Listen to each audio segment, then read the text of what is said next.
So thank you everyone once again for being here. Without further ado, I am now going to introduce our guest for the evening. So ladies, join me in welcoming Mr. Olusegun Aderogba. It's nice listening to everyone and your stories so far.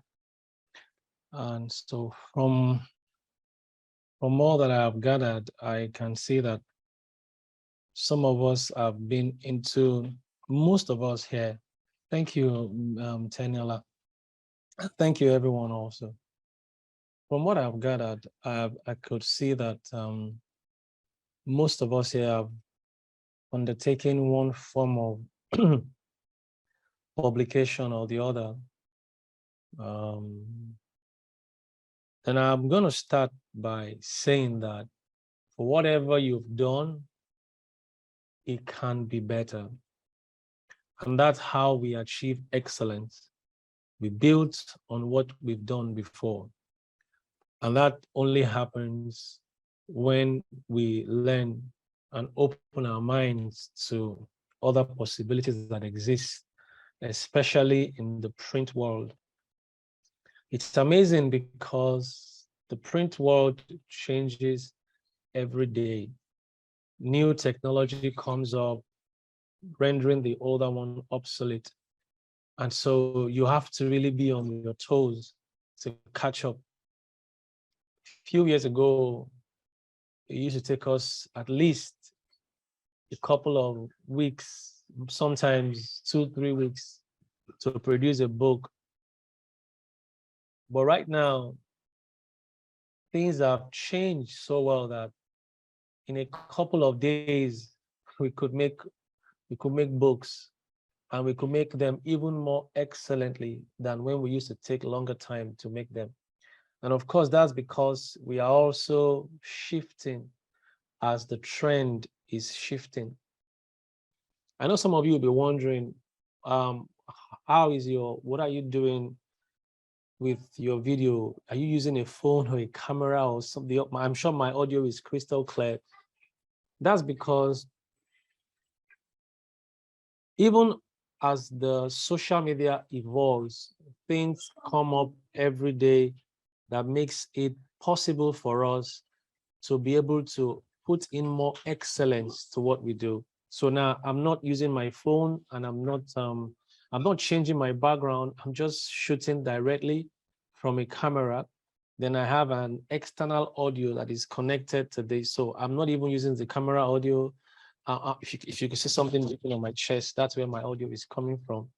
Now, that I'm saying that to say that things change every day.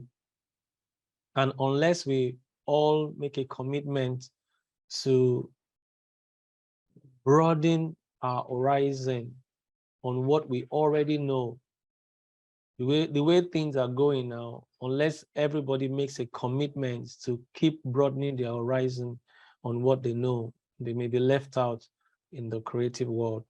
Now, I'm going to share with us this evening very quickly on a few things that I have learned over the years, especially as it affects book production.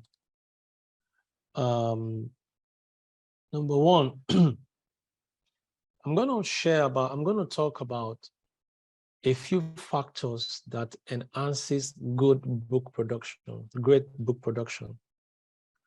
Number one, we need to be versatile with the softwares that we use. And of course, I know that some of us are not the one who design these books ourselves. So you have people that you contract your design to create either your layout or your cover design. Some time ago, a colleague contacted me to design a book for him. And I asked him, okay, so he's gone to a couple of other places to create a book about a 500-page book layout. And it's taking them about 2 weeks to do it. I said, wow, that's something I could do in 3 hours. He was shocked. I said, okay, fine, send me the book. And in 3 hours, I sent it back to him. I didn't even have the time. I was so busy. I just called one of the young men that I have trained to help me create the book layout. And in a few hours, we're done with the layout. He was shocked. Then he wanted to know, why did it, what happened?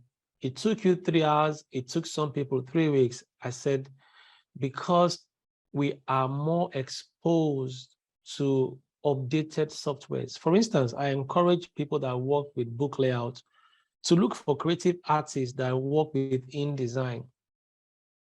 Now, in this part of the world, maybe until recently, when I noticed that a lot of people are learning how to use InDesign, because before now, most of us are stuck with CorelDRAW. We do everything with CorelDRAW. You're laying a 300-page book on CorelDRAW, you're going to sweat, you're going to spend you're going to waste a lot of time there. So I actually would advise that typesetting are usually created with Microsoft Word. And of course, in time past, we have also tried to design books with Microsoft Word, but it didn't work out well.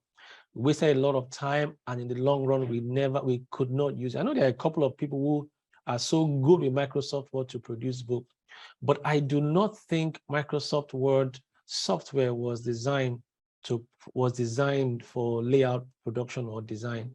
It's just designed basically to process your Word. The same way InDesign was not designed for you to start typing afresh, even though you can. And the same way CorelDRAW also is not designed for you to start typing, even though you can. So it's best to actually have all your words sorted from Microsoft Word, then use InDesign for layout. It's actually a very simple software, but not many people really understand it because it has a bit of some kind of coding looking things, but not really code per se. Of course, it's mentally tasking, but then it makes your work easier. So when next you are sourcing for a creative person to help you with your layout, you could ask, do you work with InDesign? If they say no, they say we work with CorelDRAW, you can expect that your work might take a longer time. But then, coming to children's books now, children's books don't require a lot of stories, a lot of writings. See, children's books require few words, lots of pictures. So in that case, I will usually advocate that you design with Illustrator, then you create your pictures in Photoshop. I know there are lots of Illustrator apps out there. People illustrate with Photoshop, mainly with Photoshop, actually. Then I advise when you work with Photoshop, usually don't take it to CorelDRAW. Well, I've actually observed also that the recent CorelDRAW versions are much better in that they retain the quality of colors coming from Photoshop, but it still would not be like when you work from Photoshop to Adobe Illustrator. It always preserves the color profile. And that's why sometimes you would design a book and it looks so beautiful on the screen. You can't wait to see it on paper. And when it comes out on paper, you'll be like, what's going on here? That's because in the process of transferring files, color profiles are changing and then the qualities are dropping, which of course, once these things drop in press of bringing from either Photoshop to CorelDRAW, once they drop at those medium, they will surely drop when you're about to print. So I'll advise, we use Photoshop to create our illustrations, then we design with Illustrator, Adobe Illustrator. But like I said, with the newer CorelDRAW, it makes a lot of things better so that it could still retain your work. So you type in Microsoft Word. If you are doing a lot of text, you work with InDesign. If you are doing little text but more illustrations, you work with Illustrator because it makes your work better. The next thing to observe in achieving excellent production is to be mindful of space. Well, of course, with children's book, you are compelled because you have lots of space. Children need that space to think and to enjoy the book. They need to see lots of colors, and then so I'm sure that's not a problem. Spacing and paragraphing, but that cuts more to books that have lots of text. But I'm sure someday you also want to write a book, maybe a storybook that has volume of text. You need to be mindful of space. Your book needs to be well spaced. I usually will advocate that 1 inch to your top, 1 inch to your right, 1 inch at the bottom, and 1 inch the other, 1 inch all around. then you have having a lot of space for your book helps the reader enjoy the book. It's psychologically proven. The next thing to also include is be mindful of where you need to indent. Okay, I've spoken about the margins and the coloring. These are things that affect the spacing. Then the headers and the footers. These are also things that carry along your audience. For instance, children's book also, you need to adopt headers and footers sometimes, but at the time, I don't really think it's necessary, but depends on you. The next thing to also be mindful of is alignment. In all that you do, aligning text to image, or aligning text to text, or aligning text to shape can actually make your work come out very outstanding. And of course, that's the work of the creative artists. They know better, but sometimes, in the creative industry, one of the things that I encourage writers who don't know about creativity to do, before you ever set out to meet a creative person, know what you want. Otherwise, they will give you what they have in mind because they have lots of things on their plate. They want to quickly get this out of their plate and move to the next one. If you do not know exactly what you want to achieve with that book, the colors, and guess what? It's actually not the job of the creative person to advise you on. They could advise you on color most times, but I think as you go into book publishing or as you step higher, you need to begin to be more intentional about what you want. And of course, even me, I still do that because sometimes I'm not able to catch up with all the creative demands at my desk. But before I ever give something out to someone to do, I go around, I research. And how I do that is that I look at a lot of people's work, I check people's work a lot. And once I see something that I like, I tweak it around and I can tell this person, do this, do it this way, do it that way. And that really helps me to move fast. So know what you want in terms of, so by that will also help you to understand alignment. You can read more about principles of alignment. You need to know about these things. So when you sit before it, you can say, okay, can we do it this way? Can we do it that way? Because two good heads are better than one. The next thing I also want to do, I have about 4 slides, so I wouldn't be speaking for so long because this is something I have learned over years, and I'm not sure I can share everything in weeks or even months, because as we talk on one, we expand on it. The next thing I wanted to talk about is the principle of excellence and simplicity. To have an excellent and simple to print cover design. Most times, before I ever ask someone to design something for me, or before I ever even set out to design anything for a client, I ask them, what medium of print are you adopting? Especially in Lagos, if you live in the UK or maybe anywhere outside Nigeria, you have more print flexibility in terms of you can be rest assured that you have better output for your colors in terms of print, because they have more up-to-date print items. Their colors, there are less risk of having low standard colors or toners or inks. But Nigeria, we bring these things from everywhere. Some bring from China, some bring from Germany, some bring from US, some bring from all over the place. So that's about the only reason why you have something I have called inconsistency in print quality in the Nigerian print market. And just because something looks very fine on the screen doesn't mean it will look fine when it's finally printed. So this is what I do. Before I start the design, I want to ask, how are we printing? Are we printing offset? If we're printing offset, I want to ask, are we adopting the high standard offset, or are we just doing the normal offset, which is like the regular chord, the higher standard like the MO or the Speedmaster? I'm sure you must have come across these things at some point in your journey. Then the other next thing to consider is the use of in pursuing excellence and simplicity now, is the use of illustrations. Of course, I know that we all do children's books, so illustrations are compulsory. There's no how you will sell a children's book just writing stories. So illustrations are compulsory. Now, even though children are attracted to lots to colors, I often advise people, just because children are attracted to a lot of colors does not mean that you should use all the color in the world and mess up the whole thing. Because when the colors are too much and you are not sure of the print quality you will be using, it brings a lot of variation in the work. One will look bright, one will look dark. So I usually will advise, be simple with your colors. Use bright, captivating colors, bright, captivating colors, and use vector colors most times, because they can still be editable, and they can still retain their beauty when they are stretched. So let's be wary of colors, even though children like a lot of colors, but let's be wary of colors and just use colors as simple, as bright, as simple, bright, and possible.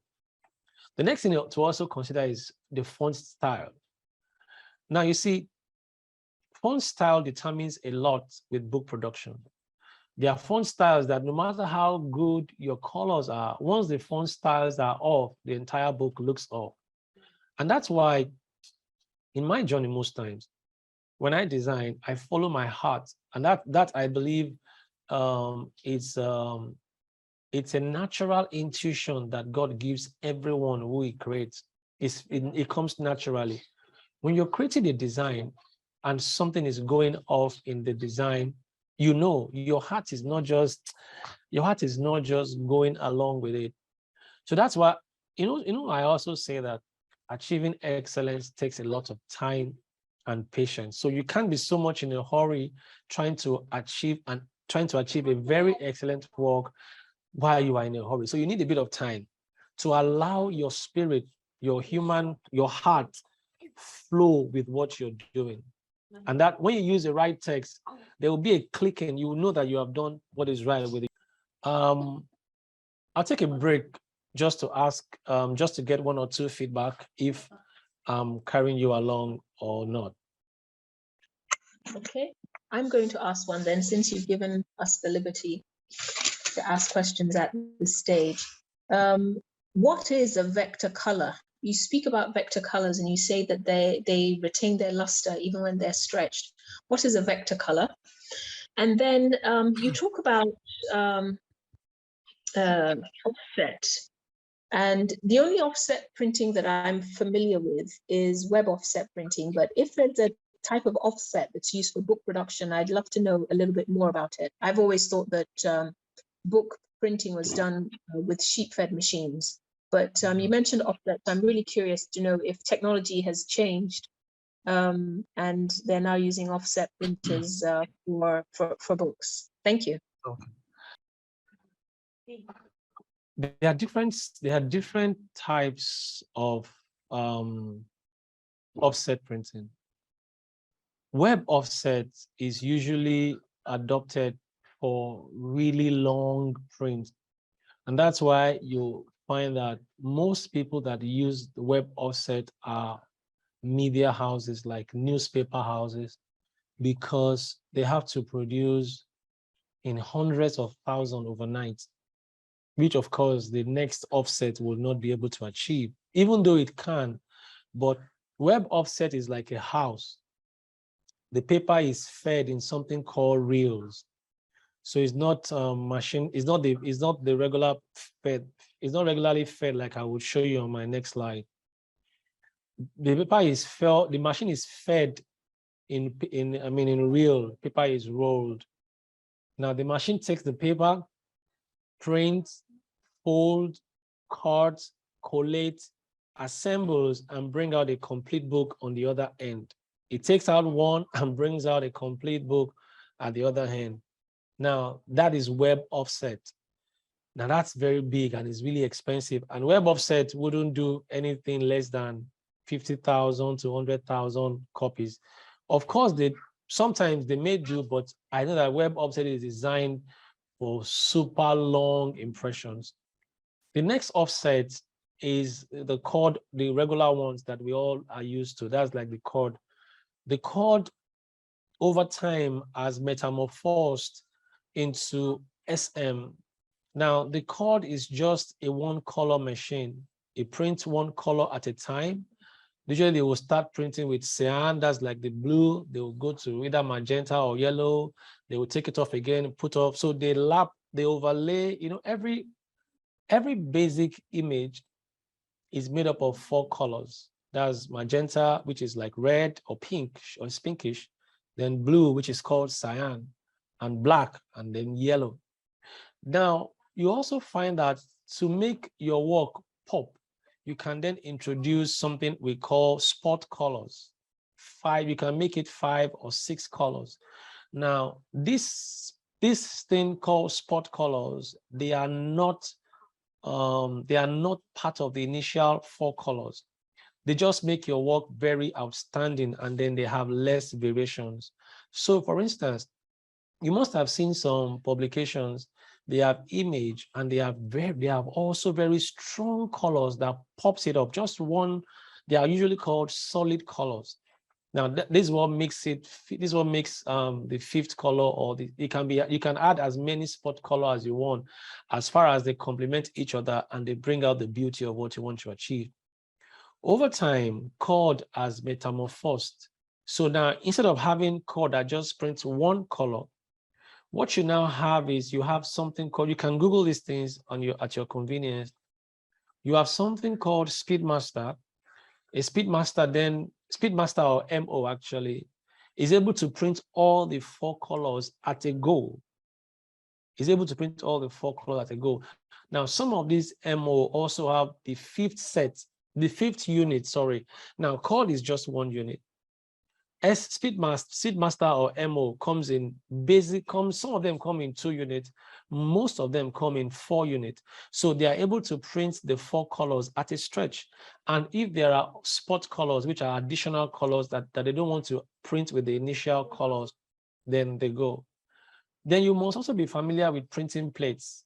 Of course, back in the days, maybe like another 10, 15 years ago, maybe 5, 10 years ago, thereabout, it used to be more of you go and make print films, laser films, then you transfer them to plate. But over time, laser films have been phased out. So you rarely have that around now. What you have now is something called computer to plate. Now, even computer to plate, it has grades. There is computer to conventional plate, which is just the basic. Those ones don't retain your color profile very high. They don't retain your color profile very high. But the computer to plate, which is it looks the same, but one is able to take a higher density of colors such that when the machine makes impression, it's able to absorb the ink in a better way, and then the print comes out really exciting. And that's why I say that to achieve an excellent print starts from knowing what you want and designing with what you want in mind, knowing where you're going to print, just like God saw the end and started the beginning. The same way we can also be aware of these things. Then now you also have something which is fast taking over the market, which is called direct print. Direct print, they call it direct imaging, some call it direct print, whatever. But direct print are fast. And of course, some of them are even times 10 in some places, some times 5 of the cost of offset printing. But the advantage with direct print, aside that it's very expensive, is that it's able to print your colors as clear as is about the only print right now that prints your colors or print your work as clear as you see it on the screen. Some offset machines are able to match direct print, but only when they pass through this process very well. I hope that's clear. Any other question on that? But before I take the question, let me just quickly explain my next slide. All right. Now here, I also wanted to educate us a little about choice of paper size.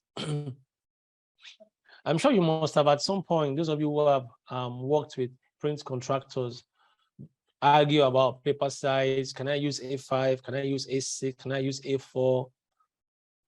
Now, yes. Aside the paper that I'm trying to break this down, I don't want to run at my speed. I want to go at the level that we all can understand. Reels don't come in sheet. So reels come in rolls, but the ones that are sheet comes in something we call reams. A ream of paper contains 500 sheets. Whenever we say something is a ream, it contains about 500 sheets. So I was talking about vector colors now. They are different, and that's why I say that you use Illustrator. When you pick up a very colorful image from Photoshop and take it to CorelDRAW to print, it doesn't retain, it converts it to a JPEG. That means it flattens all the color and makes it flat.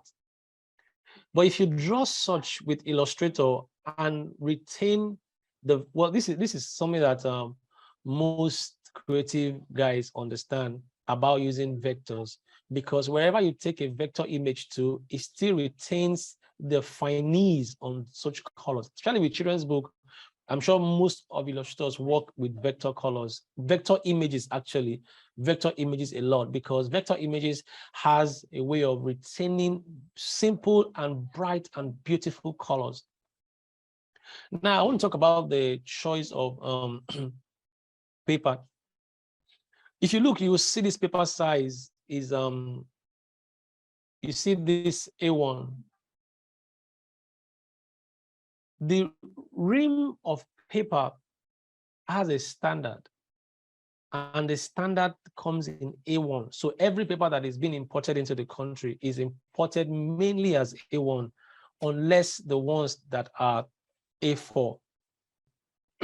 So you find A1, and the size of A1 is 24.5 by 36. That's 24.5 by 36. This is 24.5 here.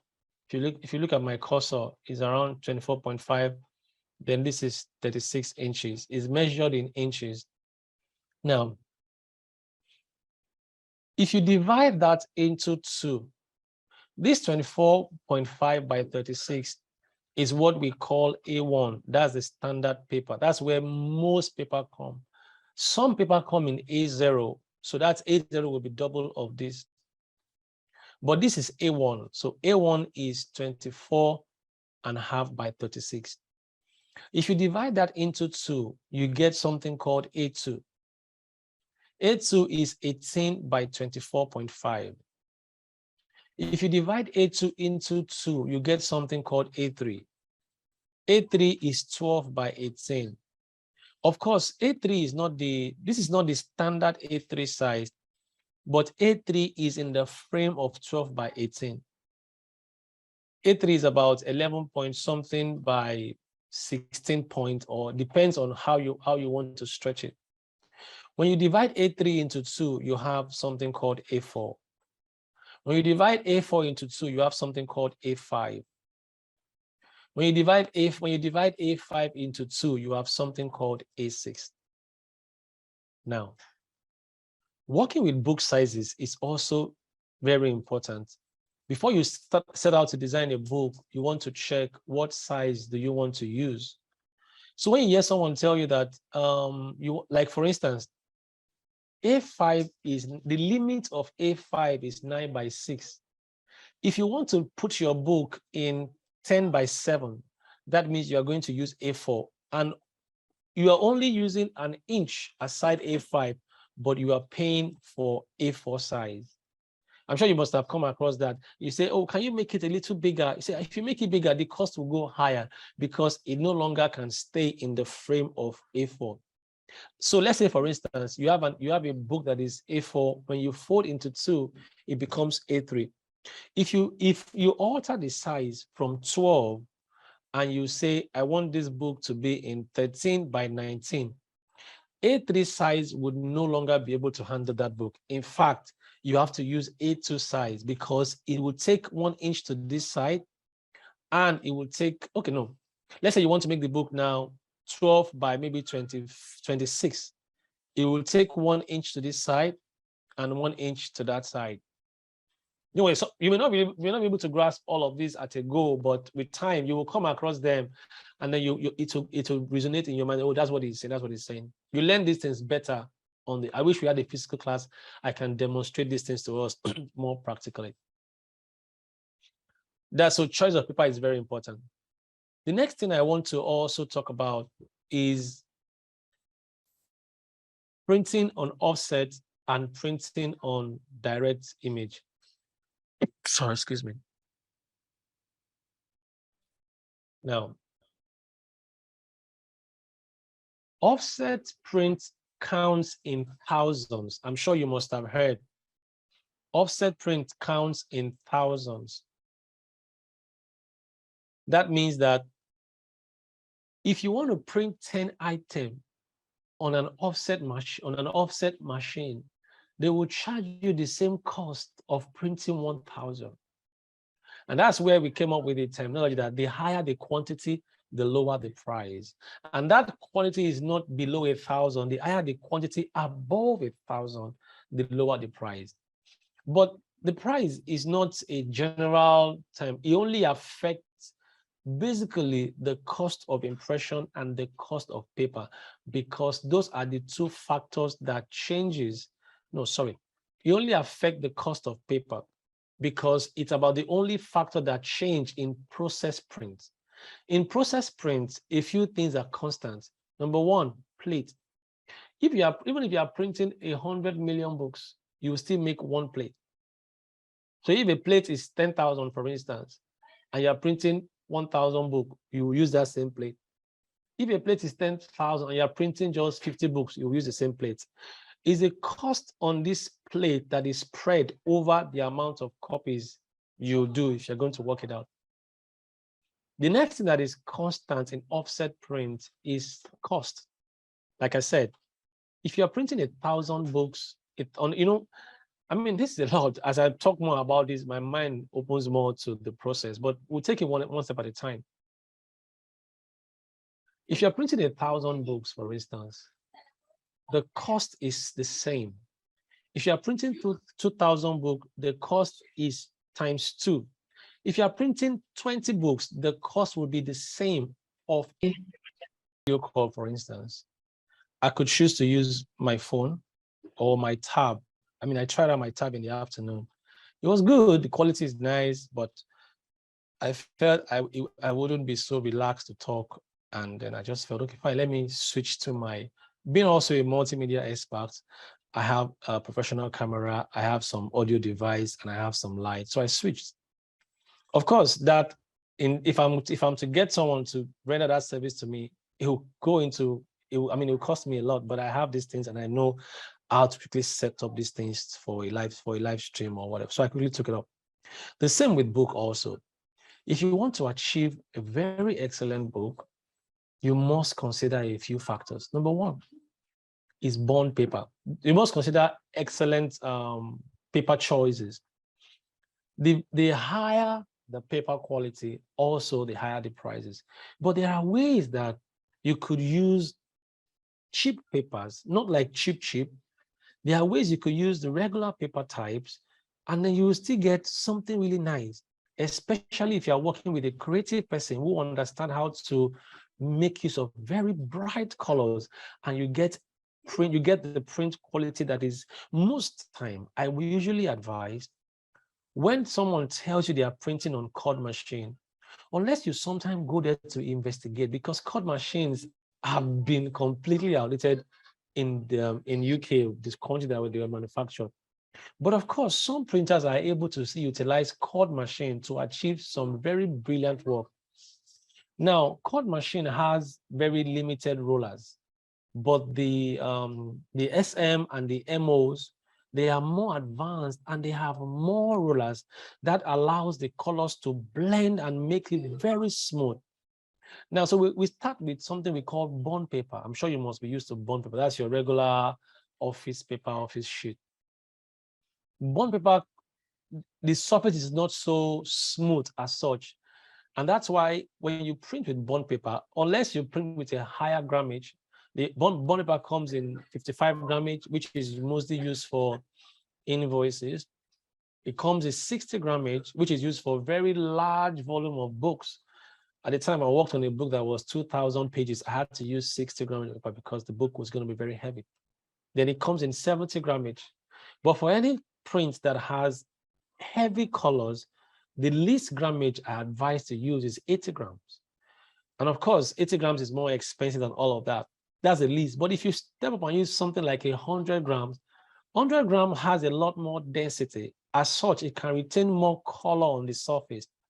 If you print with bond paper, for instance, and you print something with very heavy color, what you discover is that at the back of it, the colors are showing because the density of the paper does not have what it takes to retain colors as much on the surface. Then it also comes in 100 grams. It comes in 120 grams. That's about the highest gram of bond paper. Then we move to gloss. Gloss is still about one of the most widely used paper for children book production. I mean, I've seen a couple of children book produced with bond paper, in fact, even very light ones. But like, for instance, if you come across some print materials, very light papers, but they are also very fine. Two things are responsible. The kind of machine that prints on those papers, those machines are able to utilize the rollers very well. So when you say, look, when you take a book to a printer, say, look at this book. Its paper is light and the print is very fine. You say, can you use this paper? I say, yes.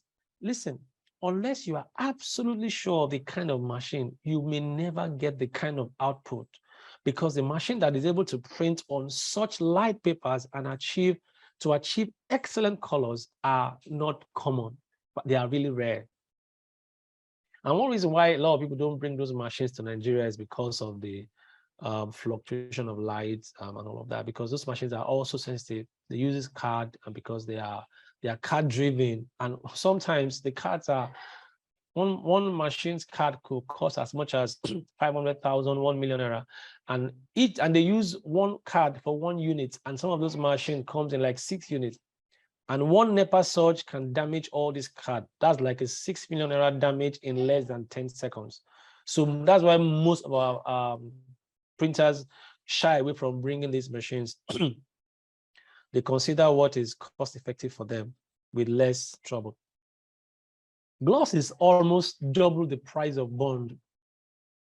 Now, gloss paper and matte paper are actually in the same category. They are able to retain colors on their surface excellently. And that's why you can't compare gloss paper print to a bond paper print, and the cost is different. Of course, the only difference is in the price of paper. The impression is constant, the plate is constant, just paper. All right, thank you.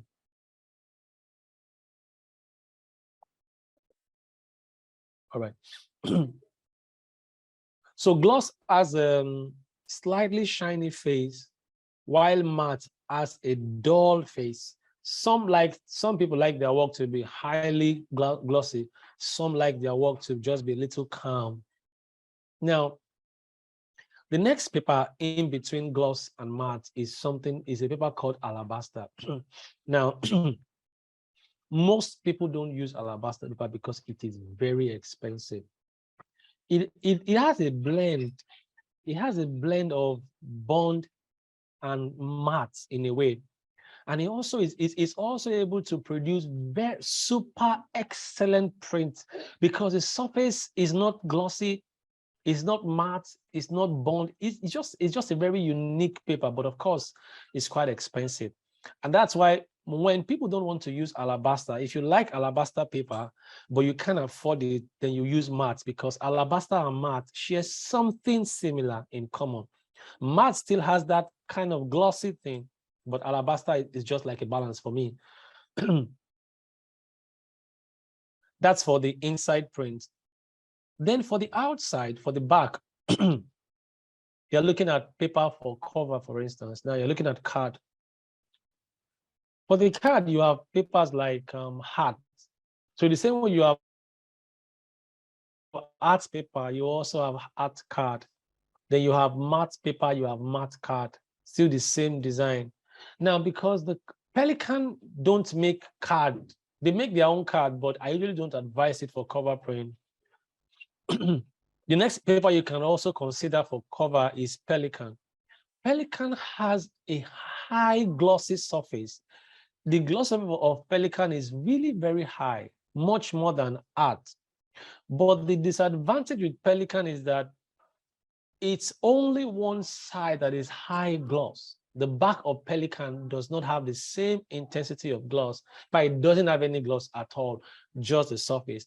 Now, if you print on paper like Pelican, I usually advise to use Pelican in a case when you're not printing at the back of the cover. It really gives your work a boost. The next is Alabaster, but usually I don't advise Alabaster for cover. Then the next is something called FBB. That's also not advisable. Finally, I want to talk about exporting your book to print and talk about ebook, EPUB, that's the electronic format, and the Mobi and the Kindle. When EPUB came out a few years ago, that's when they started ebook. And then for iPad users, they use a file called EPUB. Now you can only generate an EPUB file from an InDesign file. That was then. But now a lot of softwares are online such that you only need to export a PDF file. And once your PDF file is ready, they have book converters that can convert this book to either EPUB. EPUB is for iPad, Apple things. Then you have Mobi and Kindle for Amazon and all of that. I also want to talk about some other formats, but I do not think time would allow me. So for now, I think I'll just stop here for today and take one or two questions. Thank you. Thank you so much. Thank you so much, Segun. That was really very, very, very informative. So lots and lots and lots has been shared, this evening. And if there are no further questions, I guess we can move on and just say thank you very much to our speaker for being with us this evening and sharing, all of his industry secrets, his trade secrets with us. Thank you, everyone. Have a lovely evening, and we'll see you at the next ACAIN event.